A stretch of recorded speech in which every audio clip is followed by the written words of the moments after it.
Okay, my name is Mel, and today, which is the 8th of July 2026, and I live in the western suburbs of Melbourne. Today, Telstra, which is one of our major telecommunication people or companies, I guess, for lack of a better word, had a nationwide, Australia-wide, nationwide Telstra outage, which occurs today, causing very wide distribution disruption to mobile services, emergency lines, and public transport all across Australia. As of approximately 10 a.m. Australian Eastern Standard Time, Telstra reported that almost 90% of services have been restored, although some instability may persist, although as the network fully resets. So what caused it? The outage was triggered by a technical failure in timekeeping nodes at two major data centres in Sydney and Melbourne. It's a synchronisation failure. These nodes manage the synchronisation of time across the network. When they malfunctioned at 4:30 a.m. Australian Eastern Standard Time, they fell out of sync, causing a ripple effect that disconnected users from the network. The unknown root cause. While the specific component, timekeeping timers, has been identified, Telstra CFO Michael Ackland, I think, stated that they do not yet know why these timers failed. It does not appear at this time that it's a cyber attack. So there was critical 000 emergency outages. Triple zero is how you call police, fire and ambulance in Australia. The impact, while the core 000 system remained operational, some Telstra customers, or many potentially, were unable to connect to emergency services during the outage. The police advice. So police in Western Australia and other states advise that if you cannot contact 000 via mobile, you should try a landline or a phone from a different carrier. Telstra is also conducting welfare checks on customers known to have attempted emergency calls that failed during the disruption. The widespread effects. The entire regional V-Line train network in Victoria was halted because the train's radio system relies on the Telstra network. Services were suspended with limited bus replacements. New South Wales regional and intercity trains face significant delays due to similar communication breakdowns, payments and business. EFTPOS terminals using the Telstra network, including those from Tyro and Commonwealth Bank, went offline, leaving many businesses, retailers and taxis unable to process card payments.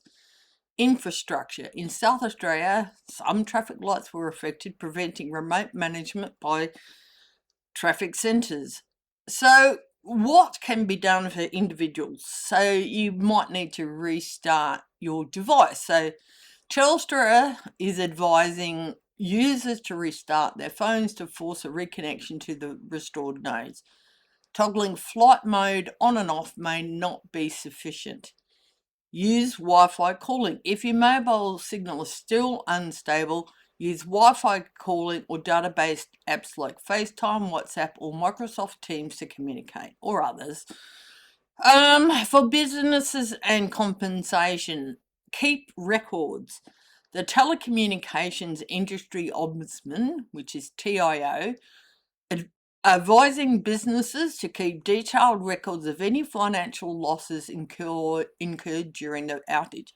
And look, for any individuals, if you were severely affected by this, like you couldn't pay a taxi or anything, you couldn't pay for something, you couldn't get money out of your ATM, or you couldn't get on hold of 000 and something really bad happened, I think you should be able to make a claim. I'm not sure, but you can check. I think you should, as far as I'm concerned.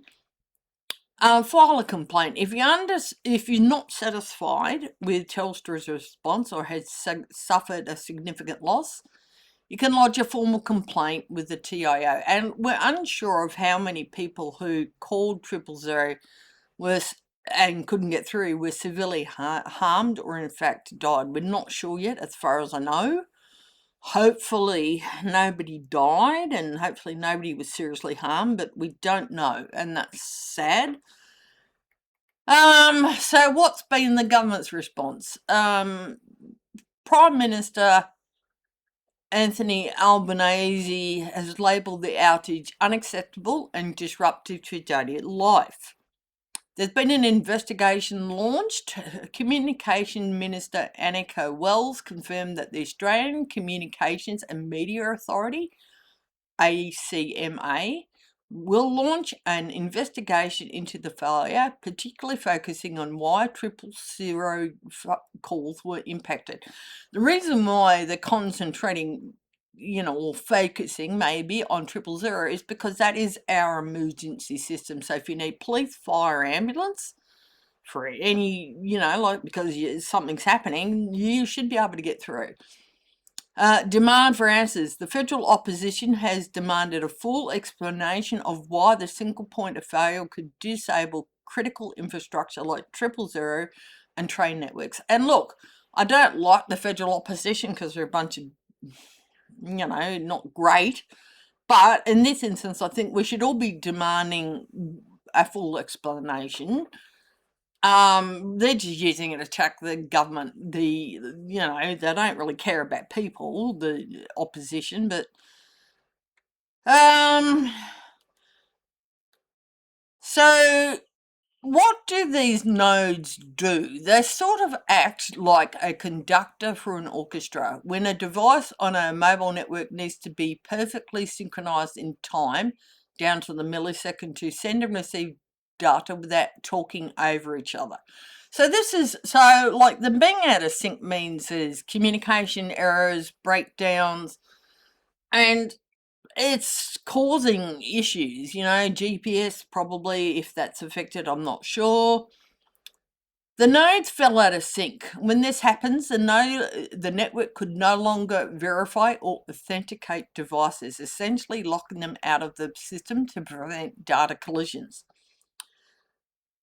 They have confirmed it was not a cyber attack, but they frankly admit they do not yet know why the hardware malfunctioned in the first place. So why were the trains affected? It seems strange that a mobile outage would stop a train, but modern rail networks rely heavily on commercial mobile signals for safety. Digital radio systems. Regional trains like Victoria's V Line use telstra networks for their train to control room radio signals. The fail-safe rule. If a train cannot communicate with the control centre, safety protocols dictate it must stop immediately, because otherwise you can have collisions and all sorts of problems. The trains themselves working fine, but they were blind to the communication centre, or the control centre, which is not something you want, forcing a total shutdown of the regional network. Metro versus regional. Metro trains in cities like Melbourne were largely unaffected because they often use their own dedicated private radio networks rather than the public Telstra network. And maybe that's something we should be investing for all rural and regional trains and interstate trains, is have, connected private radio networks, so that if this happens again, and because I don't know, it's very likely it could. So how were the small businesses affected? And this just didn't affect small businesses, but yeah, small businesses took a significant financial hit because many wireless payment terminals rely on the mobile network, not Wi-Fi. Dead FPOS machines, mobile payment terminals like those from Tyro, Square or CommBank, often use a built-in SIM card to process transactions. When the network dropped, these machines couldn't talk to the bank. Cash-only chaos. Cafes, taxis, and retail stores were forced to demand cash, which many customers don't carry, resulting in lost sale and abandoned purchases. Ride shares and deliveries. Drivers for services like Uber and DoorDash couldn't receive job requests or navigation data, effectively grounding them and cutting off their income for the morning, if not the day. For small business owners, the Small Business Ombudsman has advised people to keep a detailed log of lost trading disruptions today, and that this data will be critical if the small businesses decide to pursue compensation or file a complaint with the telecommunications industry later. And look, for sure, this is catastrophic. So these nodes are servers equipped with highly accurate timers or clock, often synced via global navigation and satellite systems, GNSS, like GPS.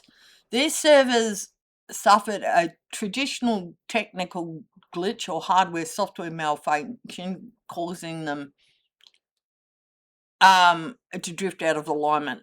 So it doesn't appear that AI is responsible, although I'm not sold in that.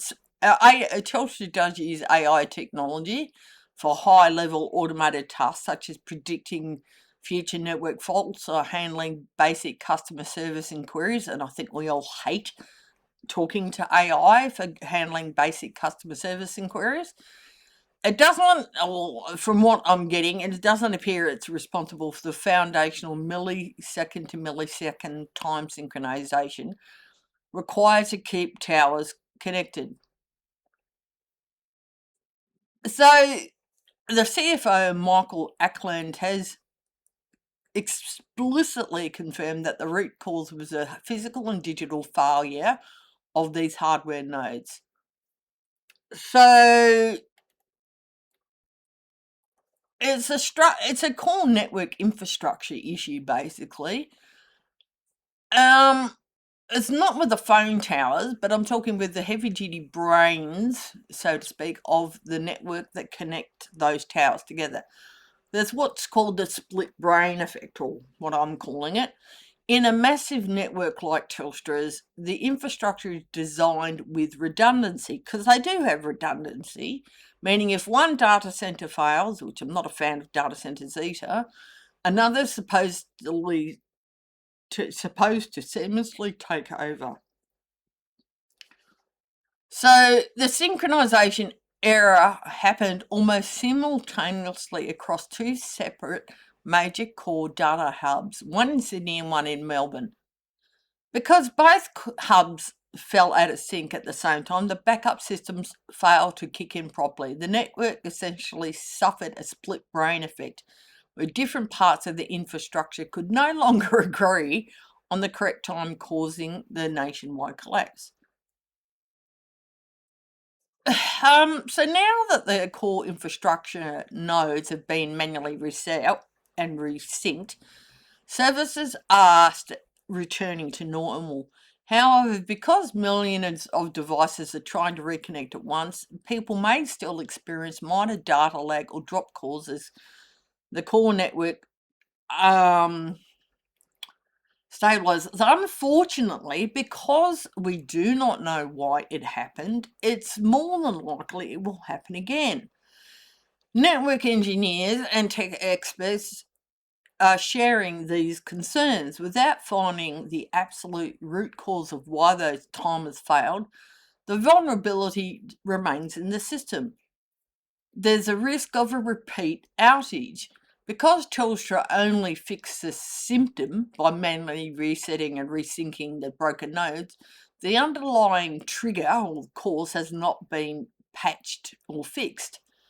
Right now, the network is stable because engineers have forced the servers to line up their clocks again.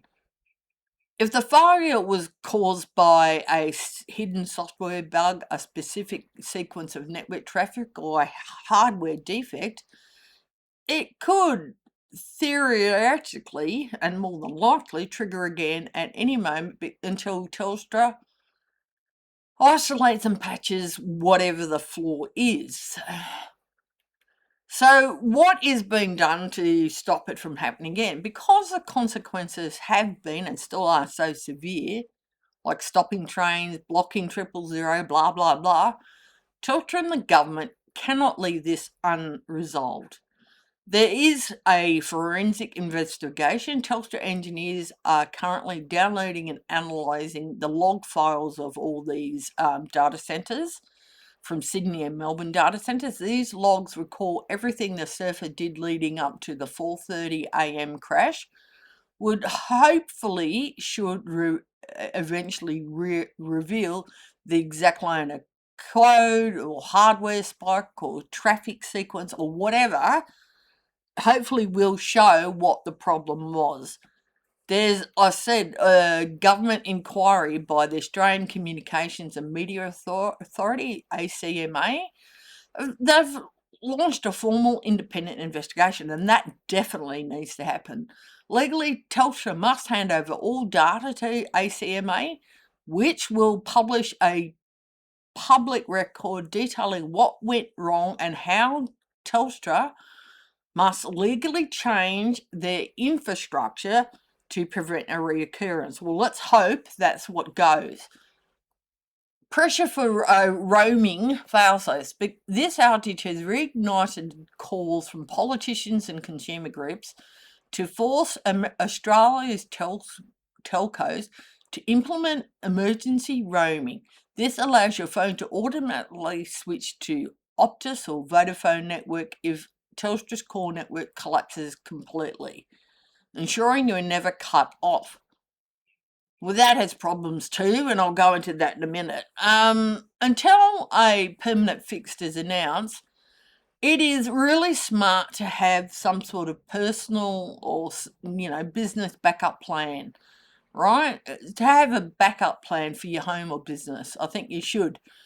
So if your FPOS or whatever relies entirely on a Telstra SIM card, consider connecting your payment terminal to a fixed line Wi-Fi network if available, or getting a cheap backup mobile hotspot from a competitor like Optus or Vodafone. For individuals, ensure you have Wi-Fi calling enabled on your mobile phone settings. If mobile sales fail again but your home internet stays active, your phone can still make standard calls and reach emergency services through your Wi-Fi router. Now, they do have redundancy, but the redundancy did not work. Telstra spends a fair bit of money on backup systems to specifically stop a single failure from crashing the whole country. So geographic redundancy, they didn't spread their backup systems around the country, unfortunately. Telstra splits its core network between major hubs in different states, Sydney and Melbourne primarily. If Sydney, explodes, loses power, Melbourne is supposed to instantly take over the entire country's load. Because both Sydney and Melbourne data centres run identical software and hardware, a deep network glitch can hit them both at once. If a synchronization corruption or a software bug happens simultaneously in both hubs, the backup system just copies the error. And as I said, this is a split-blown problem. So the backup centre couldn't tell if which primary centre was dead or if there was experiencing glitch. They couldn't agree on the time. So the backup systems failed to take over. So there are many experts who are angry. So telecommunication experts are calling this a single point of failure, even with multiple data centres. If one bad timestamp can blind the entire network, the architecture itself is flawed. Well, obviously. This is why the ACMA government investigation is focusing heavily on Telstra's design. They want to know why Telstra did not have an air-gapped or completely independent third-tier backup clock that would keep the network running if the main Sydney and Melbourne loop breaks down. Well, what's happened next? Well, hopefully Telstra will be forced by regulators to re-architect the core systems. This usually involves things like adding a third independent data hub in a different state like Brisbane or Perth, and maybe doing both Brisbane and Perth, quite honestly, and maybe Adelaide and, Darwin and whatever, implementing different software or hardware brands for the backup system, so a single bug cannot kill them both at the same time. The emergency network roaming, which is like the backup plan, this is the most critical fix experts and politicians are pushing for. The idea is simple. If Telstra tails fail, your phone should automatically switch to Optus or Vodafone to keep you connected, just like roaming overseas. The current status, it is not yet active for general outages. While 000 calls are already using this roaming, if your provider fails, your phone connects to any available tower for 000. This does not apply to any regular calls or data or text. And obviously a lot of 000 calls didn't get through, so it didn't work and caused issues. The disaster roaming plan, as of 2026, government and telcos have been testing a system called temporary disaster roaming. The plan is to launch it in 2026, 27, high risk weather season. Independent MP Helen Haynes has introduced the Strengthening Communication in Natural Disaster bills to legally force Telstra to switch this on during any emergencies. So why wasn't it used on this day? This system is currently designed for localised natural disasters like bushfires, not nationwide core network failures. Activating for a million users at once is technically very risky and would, in all likelihood, crash the surviving networks like Optus and Vodafone due to a sudden overload, and they don't have also the reach that Telstra generally has. So financially, penalties, it's very likely that Telstra will face some significant fines, but they may be smaller than the public expects relative to their profits. As I said, there's an ACMA investigation. If they find that Telstra breached its license conditions, specifically regarding the access to 000 service, fines can be pretty heavy. There's a precedent. In late 2024, Telstra was fined $3 million for a 000 disruption, and Optus was fined $12 million for a massive 223 outage. Compensation. Telstra may offer free data days or credits to apologise, but legally mandated compensation for business losses is rare unless you have a specific service level agreement or SLA in your business contract. Small business recourse. The telecommunications industry ombudsman can order compensation for specific complaints, which is why keeping a log of any losses and issues you had on this day vital. The government just can't take over Telstra, unfortunately. It would cost the government 40 to 50 billion. It's a massive expenditure that would be very politically difficult to justify. They are increasing regulatory control. There's stricter rules, like new laws passed in 2026 require telcos to report outages faster and in more detail. There are license conditions. The government issues the carrier license that allows Telstra to operate. They can threaten to change the rules of this license to force Telstra to spend more on maintenance and backup batteries. effectively controlling their behaviour without owning the company. And I think they definitely need to do all of this. Political pressure, well, the opposition, which I can't stand, and the federal government are using public pressure, demanding the CEO return from leave. Well, yeah, duh, and requiring public explanations, forcing accountability. Which, yeah, they got to make. If not, we need to change the laws to bring the CEO back. And there's got to be accountability. It sounds like quite a few people need to be fired or something. I mean, it really does. This is like the CEO is probably getting paid megabucks. And, sorry, you obviously haven't, there's not been enough spent on the average worker's salary or anything. So, as far as I'm concerned, yeah, the CEO should be brought back, and him and anybody else in charge in Telstra, who are all being paid massive amounts of wages, should be held to account. It's just the way it is. Anyway, that's the go as of now.